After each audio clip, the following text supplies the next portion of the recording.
Welcome to Gobster's latest video. Remember that the following is his opinions and may offend you. If you are, no one cares. Now let's get to it. Well, hello you gorgeous mother truckers, you, and welcome to another video. Right then, so the Manchester Airport assault. Remember that last year? Well, they're in court now. I did actually do a first video to let you know that they've gone into court. There's this video and another video that's coming out pretty much almost straight after this to keep you updated with what we've heard so far with the trial. Been a little bit behind on this, but I'm catching up because I don't see many other people talking about this and drawing attention to it, and it needs to be. So, let's get to the article. So the very first article, brothers back in court ahead of Manchester Airport assault trial as judge issues warning to potential jurors. Now remember, I read these out because quite a few of my subscribers listen to these videos while at work without watching them. So I can't just say read the screen. So this is why I read them out. So Mohammed Fahia Amaz, 20, and Mohammed Ahmad, 26, deny all charges.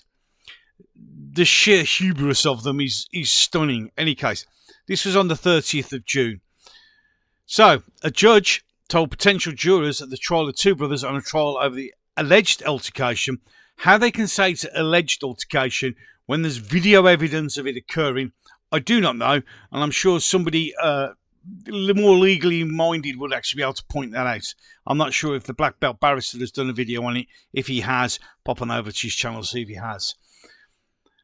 They must not allow yourselves to be influenced by anything you may have read or heard in the mainstream media or social media. Well, as the mainstream media haven't talked about it, it's only social media, really. Mohammed Fahia Amaza, 20, and Mohammed Ahmad, 26, both at Tarnside Close in Rochdale, appeared at Liverpool Crown Courts today, which was the 20th. Now, just so everybody's watching this and YouTube are watching this, I am just reciting a report. These are the words from the reporter. You will hear the words, in my opinion, when it is actually my opinion. They have been charged with assault following a video footage of an alleged incident. It's not, stop saying alleged, it's not an incident involving police officers and members of the public July last year. A panel of 40 jurors was reduced to 28 if the panel was asked to complete the questionnaire. As jury selection began, I now know the jury are in place, but this is part of the process. Judge Neil Klufik KC told the panel of 24 potential jurors, it goes down to 12, you will realise from the questionnaire this trial involves events at Manchester Airport on July 23rd last year, which has attracted a large amount of mainstream and social media interest. He added, as the trial progresses, there's likely to be further media comment. Really? I don't think there'll be much. He went on, you must reach your verdicts on this trial based on the evidence presented in court, and you must not allow yourselves to be influenced by anything you may have read or heard in mainstream media or social media. Judge Flewitt urged the panel not to look up any information about the case on the internet until they returned on Wednesday morning to resume jury selection, which was this Wednesday just gone. Mr. Amez is charged with assaulting a member of the public, Abdul Karim Hamaz Abbas Ismail, flipping on, there's a name, by beating him on the July 23rd, 2024 at Manchester Airport. He also faces a second charge of assaulting PC Zachary Marsden, causing actual bodily harm on the same date, also at Manchester Airport. Third charge alleges he assaulted PC Linda Ward, causing actual bodily harm on the same date at the airport. That was the female officer whose nose was broken. A fourth charge against him allegedly he assaulted by beating an emergency worker, PC Ellie Cook. His co-defendant, Mohammed Ahmed, his brother, faces a single charge, namely assaulting PC Zachary Marsden on the 23rd of July.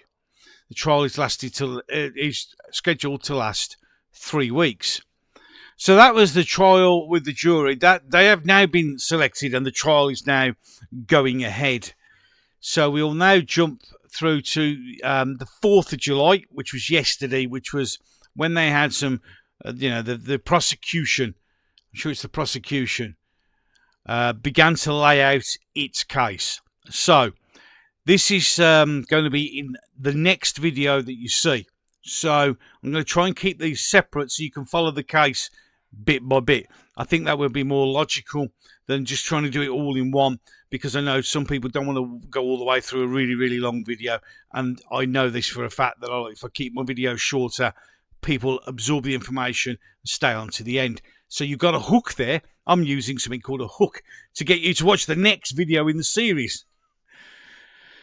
Yes, so the jury has now been selected. We are now, as I said, in the next video going to be talking about yesterday's evidence, what was said in court, and then we'll try and keep it on a daily basis if at all possible, or if not every other day, every couple of days, just to catch up, because I want to keep this case, somebody somewhere talking about this case on a regular basis, because I think it's important, as the media couldn't give a shit about it because they want it swept under the carpet.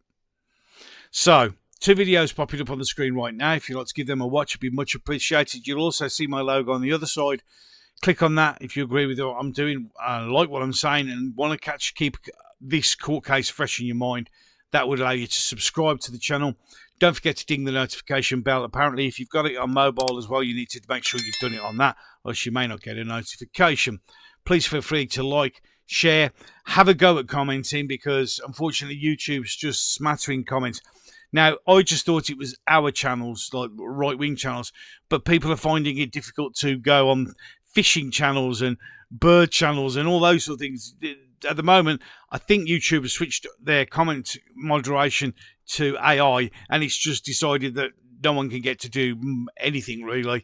But you can have a go. If not, gobstertalks@yahoo.com is an email address set up for this account, so you can actually email me your comments if you wanted to make sure, or any observations or anything else you want to talk about. Feel free to smack it on over there. Ways to support the channel are down below. So with that, I'm done. So I'll see you in the next one. Thank you for watching Gobster's latest video. If you enjoyed it, you could like and share. If you want to see more, you can subscribe and hit the notification bell. If YouTube doesn't delete it, you can try and let him know what you think in the comments section below. He will be back. Now, get to the chopper.